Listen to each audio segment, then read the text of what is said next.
Bismillahirrahmanirrahim. Assalamualaikum warahmatullahi wabarakatuh. Alhamdulillah, alhamdulillahirrahmanirrahim. Wassalatu wassalamu ala asyrofil anbiya'i wal mursalin wa ala alihi wa sahbihi ajmain. Asyhadu an la ilaha illallah wa asyhadu anna Muhammadan abduhu wa rasuluh. Allahumma shalli ala Muhammad wa ala alihi. Yang pertama, marilah kita panjatkan puji dan syukur kita kehadirat Allah Subhanahu wa taala yang mana pada pagi hari ini kita masih diberi kesempatan untuk berkumpul kembali melaksanakan tugas kita, yaitu melaksanakan tugas di sekolah kembali. Terima kasih kepada Bapak Ibu semuanya yang telah meluangkan waktunya memenuhi undangan kami, sehingga pada pagi hari ini saya bisa melaksanakan tugas saya untuk melanjutkan pengibasan, melanjutkan ilmu yang sudah saya terima selama 35 hari kemarin. Hari ini akan saya tularkan kepada panjenengan semuanya. Gitu. Mohon maaf, mungkin nanti mungkin belum begitu familiar dengan panjenengan. Saya mengikuti BIMTEK Guru Belajar Asesmen Kompetensi Minimum. Ya. Asesmen kompetensi minimum. Saya sendiri masuk ke angkatan 10, terdiri ada 11 angkatan. Yang angkatan 11 hari ini baru mulai. Saya angkatan 10 kemarin baru selesai. Dan hari ini saya memiliki kewajiban untuk menularkan kepada panjenengan. Asesmen kompetensi minimum ini hubungannya dengan AN, Bapak Ibu. AN besok ya, AN. Apa itu AN? AN adalah asesmen nasional. Apa itu asesmen nasional? Asesmen nasional adalah program penilaian terhadap mutu setiap sekolah. Program penilaian mutu terhadap mutu setiap sekolah. Jadi sekolah itu dinilai melalui asesmen nasional ini. Jadi asesmen nasional itu bukan ujian nasional, berbeda gitu, Bapak Ibu. Jadi kalau ujian nasional itu nanti akan kita lihat bedanya asesmen nasional dengan ujian nasional. Nah, mutu satuan pendidikan itu dinilai berdasarkan hasil belajar siswa, ya, berdasarkan literasi membaca dan literasi numerasi. Literasi membaca dan literasi numerasi. Apa saja nanti literasi membaca, apa saja literasi numerasi nanti akan kita lihat selanjutnya. Selain itu juga ada penilaian karakter. Karakter ini karakter yang sesuai dengan karakter Pancasila. Ya, karakter Pancasila apa saja nanti juga akan kita bahas. Selanjutnya, apa saja lah instrumen utama asesmen nasional itu? Ya, asesmen nasional ini ada dua, Bapak Ibu. Yang pertama adalah asesmen kompetensi minimum. Ya, asesmen kompetensi minimum ini berdasarkan literasi membaca dan literasi numerasi. Yang kedua adalah survei karakter. Ya, tadi sudah sama tuh. Survei karakter inilah yang kita lihat dari karakter Pancasila. Bagaimana anak-anak kita, siswa-siswa kita nanti memiliki karakter Pancasila. Demikian. Yang ketiga ada survei lingkungan belajar. Ya, survei lingkungan belajar. Kalau survei lingkungan belajar ini melihat kondisi sarana dan prasarana yang ada di sekolah tersebut. Kemudian apa tujuan asesmen nasional? Tujuan asesmen nasional ada 3 juga. Yang pertama, menghasilkan informasi untuk memantau perkembangan mutu dari waktu ke waktu, dan juga melihat kesenjangan antar bagian dalam sistem pendidikan. Misalkan sekolah A dan sekolah B, madrasah A dengan sekolah C dan seterusnya. Nanti akan ada perbandingannya di situ. Yang kedua, asesmen nasional bertujuan untuk menunjukkan apa yang seharusnya menjadi tujuan utama sekolah, yaitu pengembangan kompetensi siswa dan juga karakter siswa. Yang ketiga, asesmen nasional ini memberi gambaran tentang karakteristik esensial sebuah sekolah. Jadi di dalam sekolah itu isinya apa? Ini akan kita lihat dari asesmen nasional ini. Kemudian manfaat asesmen nasional. Manfaat asesmen nasional ini dilihat dari merupakan potret kualitas pembelajaran di sekolah. Sekolah kita ini bisa dipotret melalui asesmen nasional ini. Yang kedua, menjadi umpan balik untuk peningkatan kualitas pendidikan kita. Ya, pendidikan kita bisa dikembangkan berdasarkan hasil asesmen nasional. Yang ketiga, menjadi dasar untuk menyusun program ke depan. Jadi program ke depan akan kita buat berdasarkan hasil dari asesmen nasional yang tadi. Selanjutnya Ibu Bapak, ini kita perbandingan antara asesmen nasional dan juga ujian nasional. Ya, nanti akan terlihat jelas bagaimana perbedaan asesmen nasional dengan ujian nasional. Dari tujuan pelaksanaan, asesmen nasional itu untuk mengevaluasi mutu pendidikan. Sedangkan untuk ujian nasional untuk mengevaluasi capaian secara individu per murid. Tapi kalau asesmen nasional seluruh sekolah, menggambarkan seluruh sekolah. Tapi kalau ujian nasional itu hanya per individu. Kesal ya. Yang kedua, jenjang penilaiannya. Kalau asesmen nasional itu dari SD sampai SMA, SMK. SD bahkan SLB pun juga nanti masuk. SD, MI, SMP, MTS, MA, SMK, SMA, dan juga PKBM, Pusat Kegiatan Belajar Masyarakat. Ini diikutkan asesmen nasional semuanya. Tapi kalau ujian nasional hanya berlaku pada SMP dan SMA saja. SMP, MTS, SMA, SMK itu saja. PKBM tidak ada ujian nasional. Kemudian levelnya, kalau asesmen nasional itu mulai dari kelas 5, jadi bukan kelas 6. Yang dilihat nanti kelas 5, kelas 8, dan juga kelas 11 ya. Kelas 5, kelas 2 SMP, kelas 2 SMA, begitu. Tapi kalau ujian nasional yang dilihat tingkat akhirnya, kelas 9 dan kelas 12. Kelas 9 itu kelas 3 SMP, kelas 12 3 SMA, itu ujian nasional. Kemudian subjek siswa, siapa saja yang mengikuti asesmen nasional ini dia acak itu. Jadi siswa kelas 5 itu hanya diambil beberapa anak, tidak semuanya.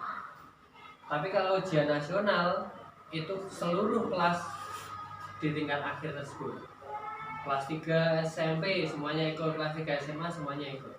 Tapi kalau asesmen nasional ini kelas 5 diambil beberapa, kelas 8 diambil beberapa siswa.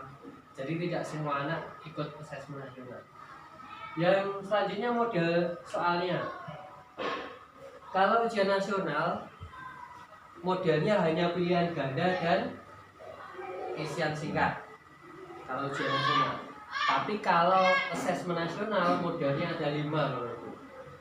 Yaitu ada pilihan ganda kompleks, ada juga menjodohkan, ada isian, dan juga ada uraian. Nanti siswanya harus lebih luas wawasannya untuk mengikuti asesmen nasional. Sasaran penilaiannya, kalau asesmen nasional itu kompetensi literasi dan juga numerasi serta karakter. Tapi kalau ujian nasional berdasarkan penguasaan materi pelajaran dari bahasa Indonesia, IPA, matematika, gitu kalau ujian nasional. Tapi kalau asesmen nasional tidak terbatas pada satu mata pelajaran.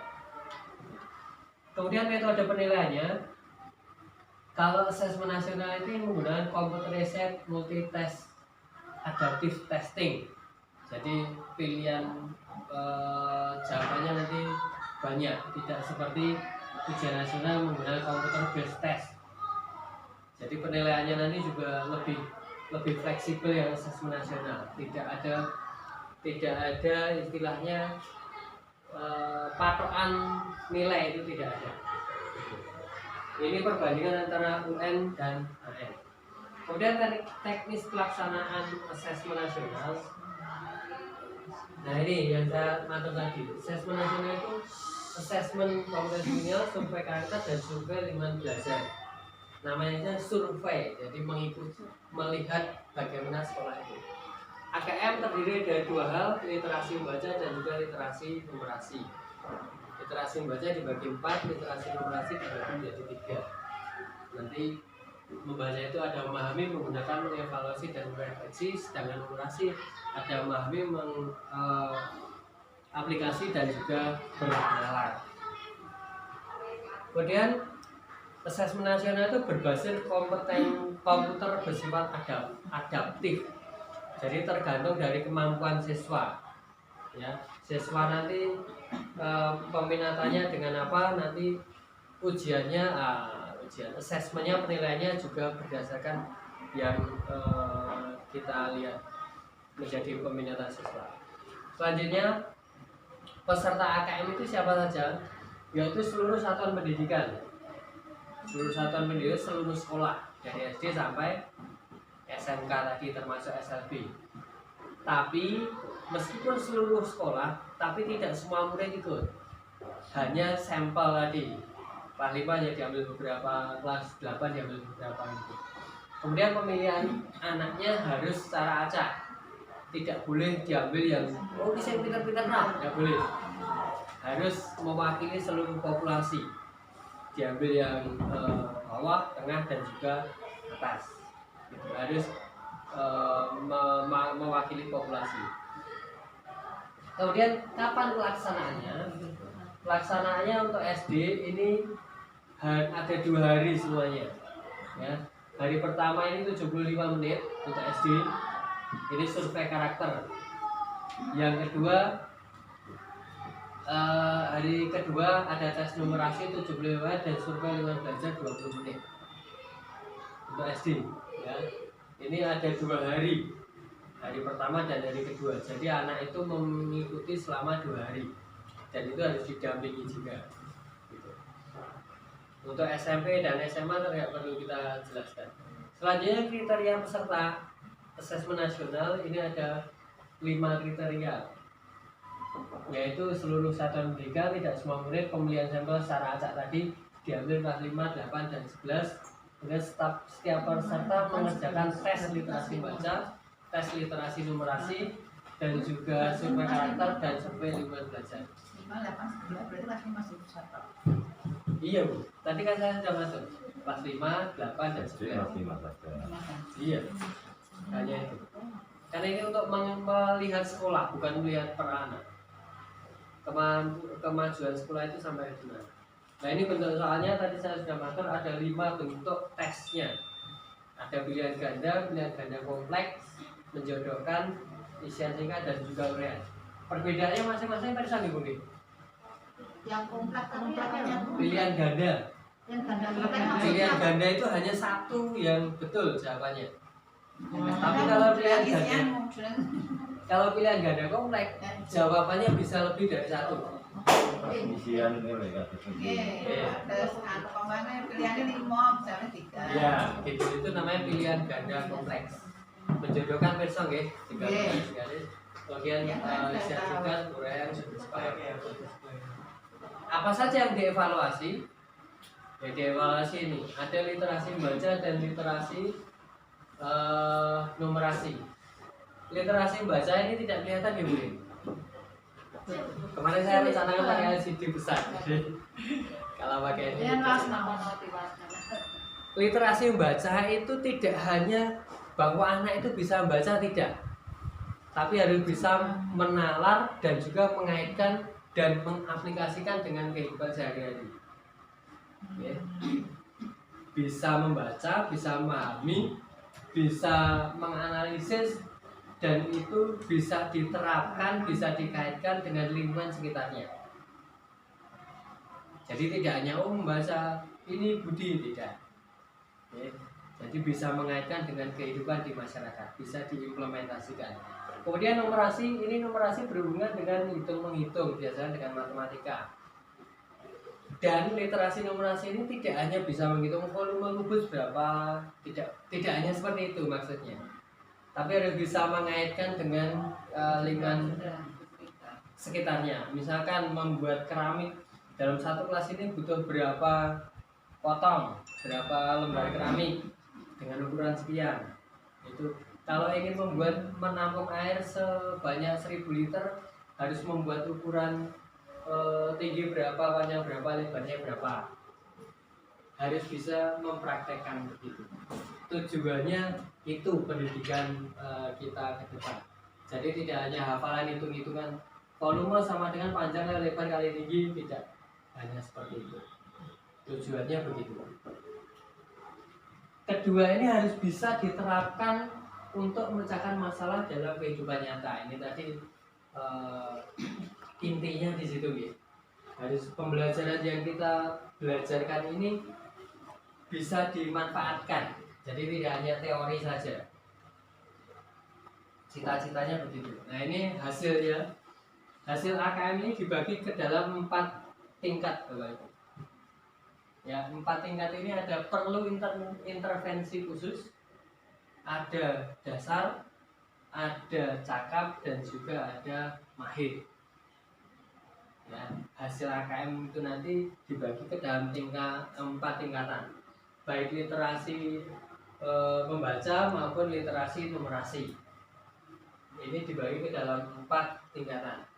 Nanti yang mahir itu perlu diapakan, yang cakap perlu diapakan, dasar perlu diapakan. Nah, ini tindak lanjutnya.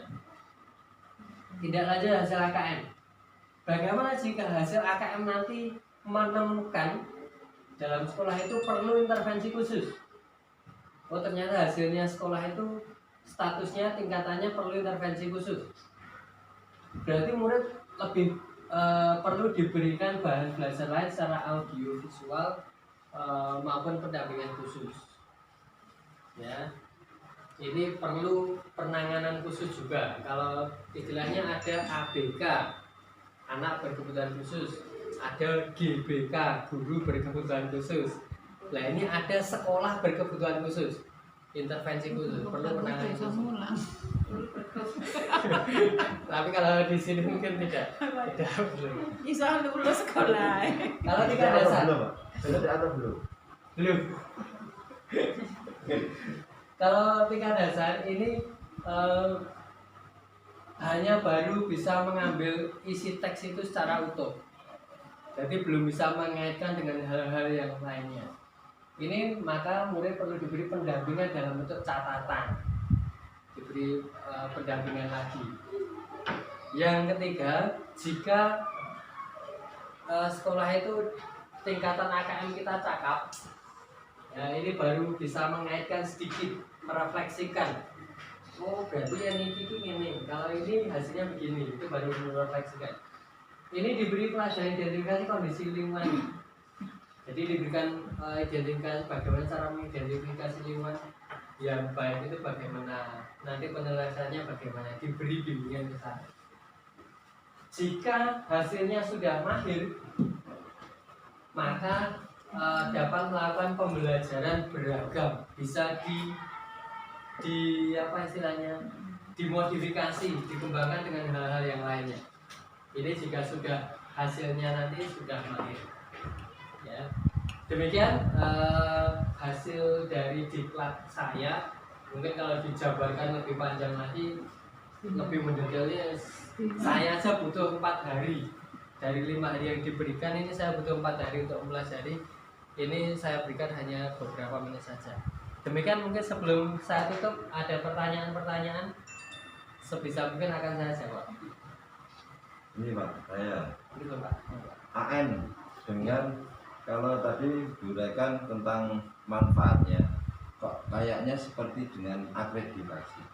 Nah, sekarang pertanyaan saya itu titik perbedaan yang urgen antara akreditasi dengan apa itu AN. Sudah Pak? Enggak Pak? Oke. Akreditasi ini lebih spesifik lagi Pak.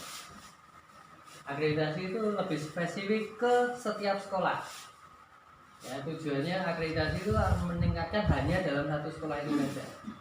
Tapi kalau asesmen nasional ini digunakan secara menyeluruh, jadi secara umum. Ini namanya survei nasional, asesmen nasional. Survei nasional, dan itu nanti diambil untuk kementerian membuat kebijakan seperti apa. Misalnya kurikulumnya perlu perubahan kurikulum, perlu ini kurikulum untuk tingkat intervensi, untuk tingkat dasar, untuk tingkat cakap dan mahir, nanti akan dibedakan ke sana gitu. Jadi kalau akreditasi itu khusus untuk satu satuan pendidikan, tapi kalau asesmen nasional ini manfaatnya untuk mengambil kebijakan secara umum begitu lah. Terima kasih. Ada lagi mungkin? Oke Bu. Kalau akreditasi ada tim sendiri yang menilai Mas. Iya. Kalau AS itu nanti tim yang menilainya itu dari mana? Kalau asesmen nasional AN ini kan berbasis komputer Bu. Berbasis komputer, jadi nanti anak langsung menjawab langsung di komputer, seperti tes CPNS, seperti UKG seperti itu, jadi menjawab langsung. Jadi nanti penilaiannya langsung secara computerized. Jadi tidak ada guru yang menilai, subjektivitasnya jelas tidak ada, langsung objektif dari komputer itu tadi. Gitu. Jadi tidak perlu, nanti akan ada rekap setelah asesmen nasional itu, direkap secara nasional. Oh yang perlu intervensi khusus sekian sekolah tersebar di sekolah sana di daerah sana. Yang mahir daerah sana. Nanti akan terpetakan begitu, digunakan untuk mengambil kebijakan. Begitu. Ada lagi mungkin? Sudah? Kalau sudah tidak ada pertanyaan, alhamdulillah, terima kasih sekali lagi atas waktu yang diberikan kepada kami.